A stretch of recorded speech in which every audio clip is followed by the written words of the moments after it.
Kumusta mga kasaliksik?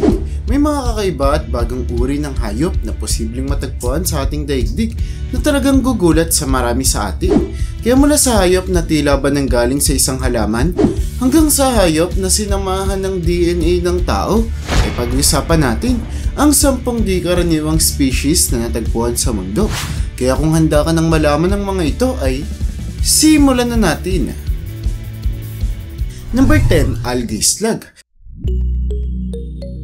Mataas ang posibilidad na nakatagpo na kasalubong na ninyo ang kakaibang slug na ito, ngunit hindi nyo lamang napapansin sapagkat mayroon itong itsura kung saan napagkakamalan yung isang lumot lamang ang hayop.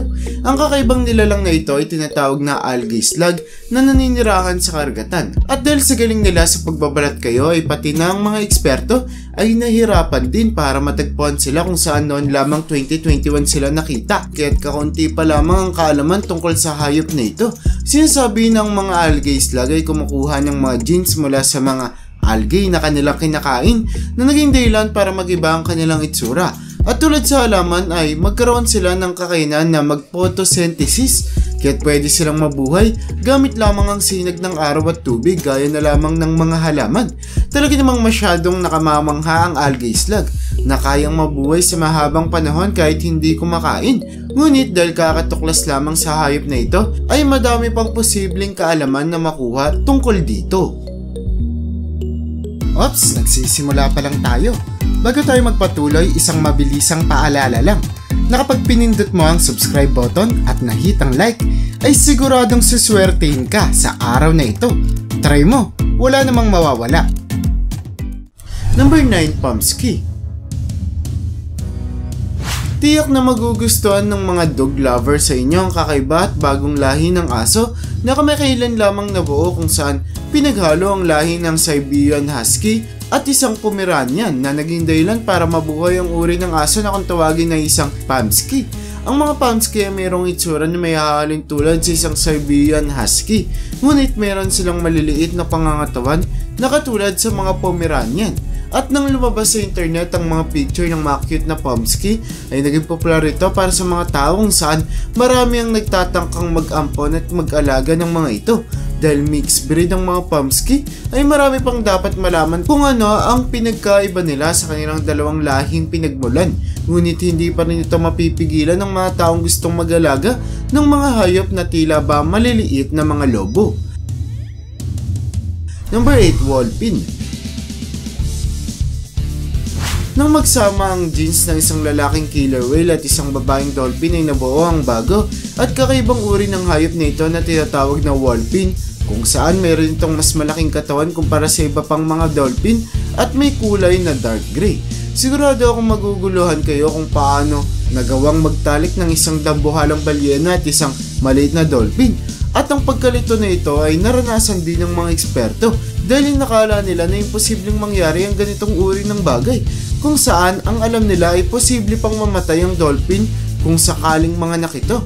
Ngunit dahil naging matagumpay ang pagpapanganak ng dolphin sa kakaiba ngunit nakamamanghang Wholphin, ay talaga namang naging patunay lamang ito na maraming posibleng mangyari sa ating kalikasan na hindi pa natin nalalaman at natutuklasan.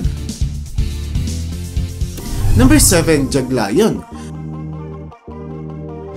Nang magtalik ang isang leon at isang jaguar, nagbunga ito ng isang babaeng ng isang kakaibang uri ng hayop na talaga namang gumulat sa marami, pati na rin sa mga eksperto.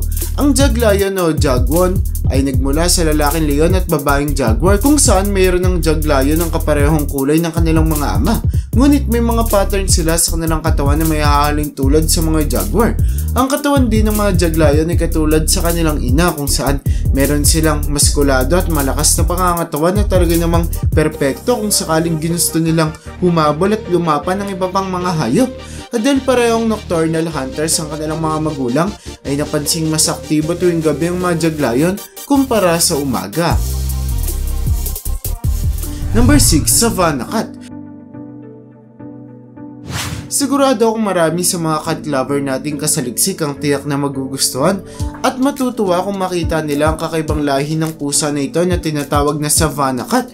kung saan pinagsama ang genes ang isang ordinaryong pusa sa African Serval Cat na kilala bilang nagmamayari ng titulo na pinakamalaking tenga sa lahat ng pusa sa mundo. Dahil ang magulang ng Savannah Cat ay isang African Serval Cat ay nakuha nito ang mga batik-batik sa katawan ng hayop.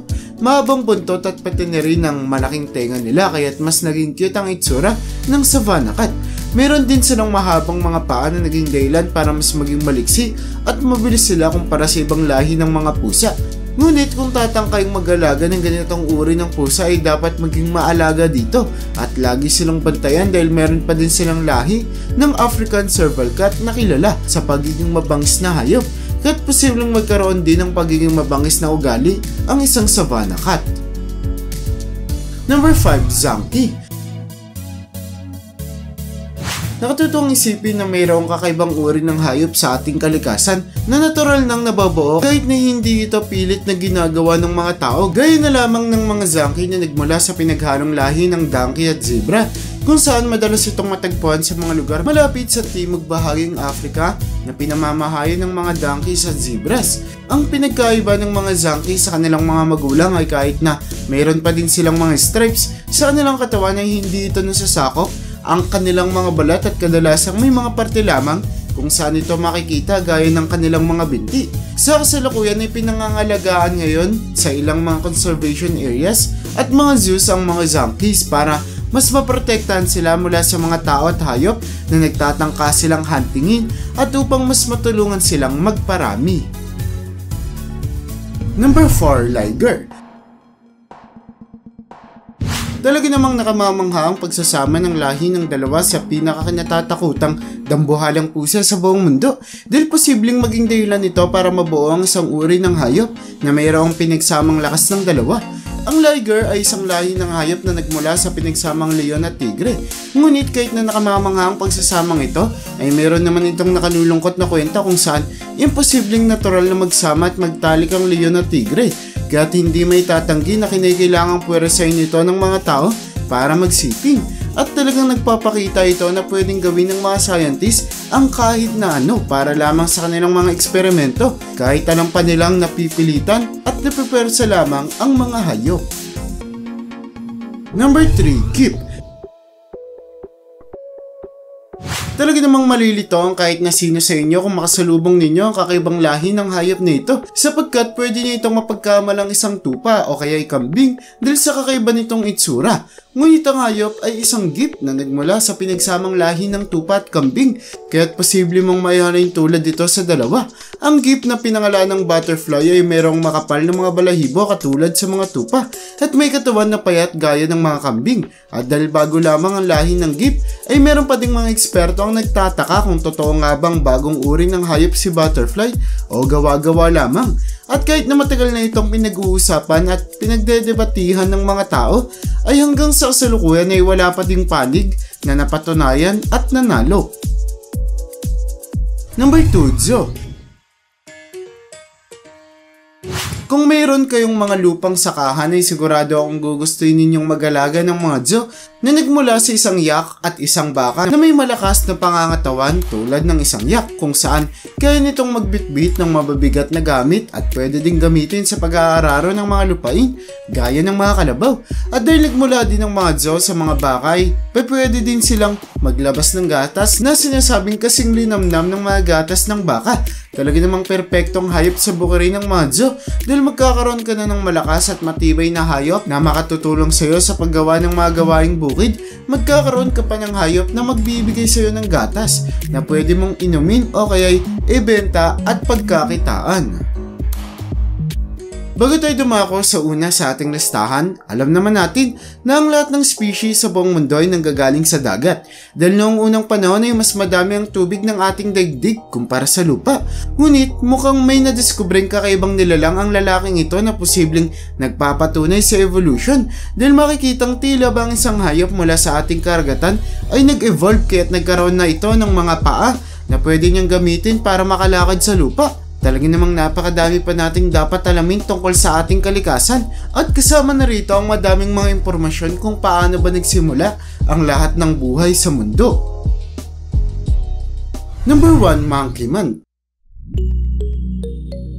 Talaga namang hindi na kontento ang mga scientists sa patuloy nilang pag-aaral kung saan may naimbento na naman silang kakaibang paraan kung saan posible ng pagsamahin ng DNA ng isang tao at isang unggoy. Ang plano ng mga scientists sa mga taong ito na may halong genes ng hayop ay gagawin nila ang mga ito bilang mga test subjects para sa mga drugs na talaga namang nagbigay ng galit sa lahat ng tao dahil posibleng maging daan ito para mabaliwala ang karapatan ng tao na naging dahilan para ipasara at ipatigil ng mga otoridad ang proyekto. Ngunit dahil merong mga scientists na hindi natatakot, ay meron pa ding mga pribado at tagong laboratorio ang patuloy na gumagawa at nag-eeksperimento sa mga hybrid na ito. At yan ang bumubuo sa listahan natin para sa video na ito. Sa pagdaan ng panahon ay may mga lahi ng hayop na bagong usbong at lumalago pa lamang na naging dahilan para mas madami pang mga bagay ang kailangan nating alamin at diskubrihin sa ating kalikasan. Kaya para sa'yo, alin sa mga species na ito ang talaga namang gumulat sa'yo? I-comment mo naman yan sa baba. At hanggang dito na lang muna ang aking bahagi. Hanggang sa muli mga kasaliksik, maraming salamat sa panonood. See you in my next video.